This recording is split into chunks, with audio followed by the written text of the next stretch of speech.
പറഞ്ഞേ മാമിയോട് പറ, എന്ത് പറ്റി? എന്തിനാ മുത്ത ഇത്രയും കള്ളത്തരം കാണിക്കുന്നത് നീ? അമ്മ കണ്ടോ ഞാൻ കള്ളത്തരം കാണിക്കുന്നത്?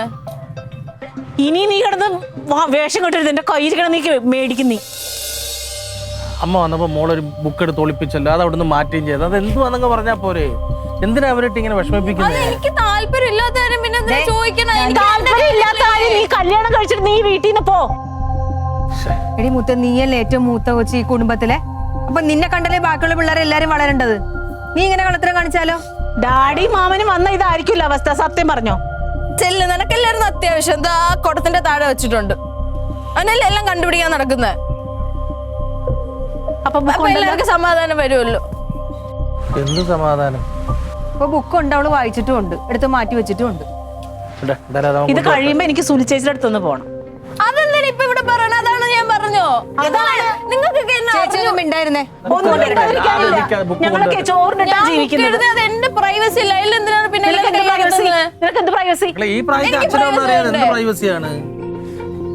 എല്ലാവരും ഇങ്ങനെ ആയി പോയല്ലോ. വിഷമിക്കാതെ വിട. അത് അമ്മ ചോദിച്ച സങ്കടം കൊണ്ടല്ലേ, അല്ല ദേഷ്യം വെച്ചിട്ടാണോ? ഇത് ഒന്ന് വായിച്ചോ, ഉണ്ട് എന്റെ അകത്തല്ല. വായിക്ക്, നീ വായിക്ക്. എനിക്ക് വായിക്കണ്ട. ഇത് പിന്നെ എടുപ്പിച്ച് വഴക്കൊണ്ട് വായിക്കത്.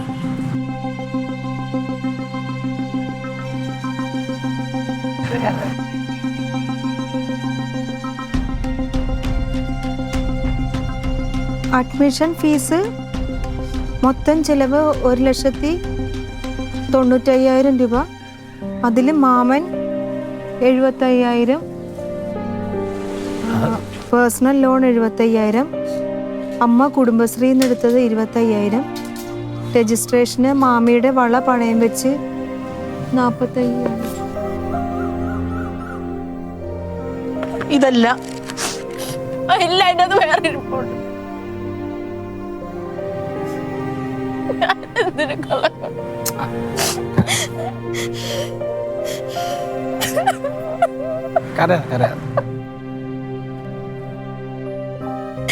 എനിക്ക് ഇഷ്ടമല്ല ആരെയും കാണിക്കണത്. നിങ്ങളൊക്കെ ചോദിച്ചോളൂ ഇപ്പൊ എനിക്ക് കാണിക്കേണ്ടി വന്നത്. ഈ കണക്ക് നീ എന്തിനാണ് എഴുതി വെക്കുന്നത്? നിനക്ക് തന്നത് ഇവിടെ ആരെങ്കിലും കണക്ക് വെച്ചിട്ടുണ്ടോ? നീ എന്തിനാ ഇതൊക്കെ എഴുതി വെച്ചിരിക്കുന്നത്? ഇതൊക്കെ ഡാഡി മാമന് ചെയ്യേണ്ട ഉത്തരവാദിത്വമല്ലേ? അതിനൊക്കെ കണക്കെഴുതി വെച്ചാൽ അവർ വരുമ്പോൾ അവർക്ക് ഒരുപാട് സങ്കടം വരത്തില്ലേ? ഉണ്ടായിട്ടല്ലല്ലോ എനിക്ക് തന്നത്. അപ്പൊ എനിക്ക് ഉത്തരവാദിത്വം ഇല്ല അതൊക്കെ തിരിച്ചു കൊടുക്കാൻ. ഞങ്ങളുടെ കടമയല്ലേ. അങ്ങനൊന്നുമില്ല. ഈ കൊച്ചി ഈ പ്രായത്തിൽ വിളിത് എന്തൊക്കെയാ ചിന്തിച്ചു കൂട്ടുന്നത്? നിനക്ക് ഇതിന് മാത്രം പ്രായമായ മുത്തേ? ആയില്ലേ, 20 വയസ്സായില്ലേ?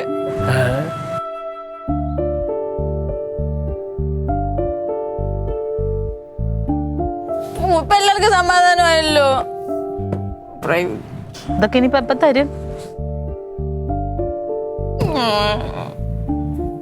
വേണ്ട, പോ അമ്മ പോ. ഞാൻ എന്നെ വിശ്വാസം നമുക്ക് വിശ്വാസമാണ്. ഇല്ല, ഇല്ലെന്ന് എനിക്കിന്ന് മനസ്സിലായി. എനിക്ക് ആർക്കും എൻ്റെ അടുത്ത് വിശ്വാസമില്ല. അയ്യോ അങ്ങനെയല്ല, എന്റെ കുഞ്ഞിനെ നമുക്ക് വിശ്വാസമാണ്. പക്ഷെ ഉണ്ടല്ലോ, എന്റെ സുന്ദരിനെ ആരെങ്കിലും കൊട്ടോണ്ട് പോകുന്ന പേടിയല്ലേ?